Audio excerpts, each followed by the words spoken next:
Ladies and gentlemen, Ed Tate. It was the morning after New Year's, and you could smell it all through the house. It wasn't the aroma of freshly baked cookies, nor was it the scent of a recently cut pine tree. It was the stench of marijuana. Now, home alone were my ex-wife's nephews, cousins, 15-year-old Randall and 14-year-old Nicholas. They were visiting us from Chicago for the holidays. My then wife was out shopping. I, my son, and several children from the neighborhood were out ice skating, a group of 11, 7, and 5-year-olds. When we walked through the door, the youngest one asked, "Ooh, what's that smell?" I approached the boys and I asked them, had they been smoking? Now, before I continue on with the story, how many of you have actually parented a teenager? Just a quick show of hands. Thank you. How many of you have actually been a teenager? Quick show of hands. Thank you. What do you suppose the boys said? No. Were you guys there? At that point in time, both boys, they walked past me. The aroma was so strong, I'm not sure.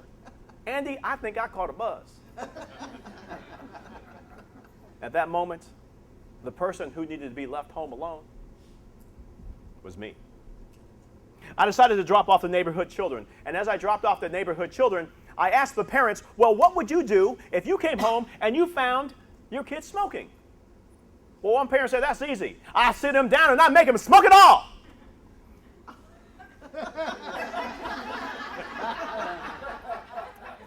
I had failed to mention to the parents exactly what these boys were smoking. Somehow that wasn't the message that I wanted to send. But they all agreed on one thing.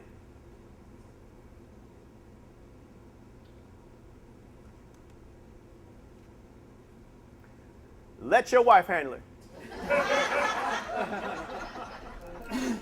Now, I thought about these boys who were from fatherless homes, and I decided it was time for their first man-to-man discussion. Now, when I got back into my house, it was April fresh. I mean, all the doors and the windows were open. There was a breeze blowing through the house. Incense and potpourri and candles were burning. Randall and Nicholas are sitting on the couch, they're playing video games. They look like little angels. Hell's angels. I gathered a few supplies. I gathered a jar, a ball, and some coins. When my son saw what I had, he said, "Dad, I've got some popcorn on. Just give me a couple minutes. I'm going to get the camcorder. Can I watch?" I said, "No, son. I need for you to do me a favor. I need for you to walk the dog. And don't you bring him back until he's winded." Now, we have a hound dog. 3, maybe 4 days. He smiled at me and he said, "Dad, I'll take as much time as you need." I said, "Boys, I need for you to turn off the video game. We need to have a conversation." And there's 3 rules to this conversation. Rule number 1, it's a one-time conversation. After today, I will never bring it up again. Rule number 2, it's a private conversation. It's just between me and you. And I thought just a few of my friends here and the people on the videotape. And after that, that would be it. I would just cut it off. Rule number 3, the person who has the ball, they get to talk. My house, my rules, I get to go first. But don't you feel bad, boys. You're going to have your turn. The first question I asked the boys was this: how do you like my house? Now, there's nothing special about my house as your typical house in the suburbs, but for these kids who are from Chicago's rough side, as far as they were concerned, we lived in a mansion. And they said, "Uncle Eddie, we like your house a lot."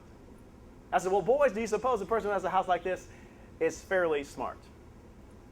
Then all of a sudden, we had completely lost eye contact. It was like they had lost a contact lens or some money. Have you ever seen your kids do this? Have you ever done this? I said, "Well, boys, here's something you don't know about me. I, too, like yourselves, I'm also from Chicago's rough side. I've been robbed at gunpoint 3 times. And once I was beat up by a gang because I refused to join." Now, do you suppose a person who has survived all that is fairly street smart as well. Then all of a sudden, they start pressing the buttons on that game controller. And the thing is not even turned on. I said, well, boys, that brings me to the next part of our talk, my belief about trust. You see, I believe that trust, well, it kind of works like this. It's like it's a bank account. You know, and you're born. You get an automatic deposit. You know that first time you smiled? It was an automatic deposit. That first time you pooped, an automatic deposit. In fact, there are very few things in life that you can't do to get a deposit into this trust account. However, there's only one way to make a withdrawal, and that is when you lie. Unlike those deposits that you didn't have to earn, you got them whether you earned them or not. Unlike those deposits, you know, every time you tell a lie, it's a huge, huge withdrawal. You know, it doesn't matter if it's a little white lie or a huge whopper. It's a huge, huge withdrawal. And boys, your accounts were full until today. Now I'm going to ask you one time, I'm going to ask you one time only, what happened in my house. And you got two choices. You can stick to your story, or you can tell the truth. But before you answer, there's a couple things you need to know about me. You see, I believe that you're either in or you're out. Let's talk about membership in the in crowd. Do you remember that time I took you guys for the first time to laser tag? Do you remember that? And do you remember that time we went camping? Do you remember that? And remember that time I took you snowboarding? Do you remember that? That's being a member of the in crowd. Well, let's talk about membership in the out crowd. It kind of goes like this. Laser tag, well, you heard about that. Camping, well, you heard about that. Snowboarding, well, you heard about that. See, membership in the out crowd, you heard. At that point in time, I took the ball and I tossed it to the oldest one. They hemmed, they hawed, they stuttered, and they stammered. But in the end, both boys, they told me the truth. And I congratulated them. I said, boys, I'm so proud of you. You've taken your first steps towards manhood today. No, correct that. You've taken your first steps towards adulthood today. But there's a couple other things that we need to clean up. I was watching the Discovery Channel the other day. It was one of these crime programs. And one of the officers on the program said, you know that marijuana floats in the toilet for about 10 to 15 minutes before it actually sinks to the bottom. I'm curious, boys. Let's see if that works. Go upstairs, get it all, meet me in the bathroom in a couple of minutes. And the other thing that you need to know about me is don't you ever, ever lie to me. You see, regardless of who I deal with, I need the answers to 3 questions. It doesn't matter if it's friends or family or my neighbors or coworkers. Question number 1, can I depend on you? Number 2, can I depend on you? And number 3, can I trust you? And if the answer is no to any of these questions, then frankly, you can't be a guest in my house. Ladies and gentlemen, I share this story with you for one reason, and one reason alone. And that is this.